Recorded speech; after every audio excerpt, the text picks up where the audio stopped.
4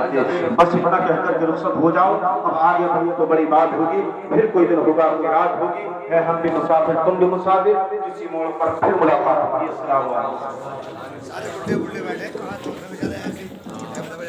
علیکم.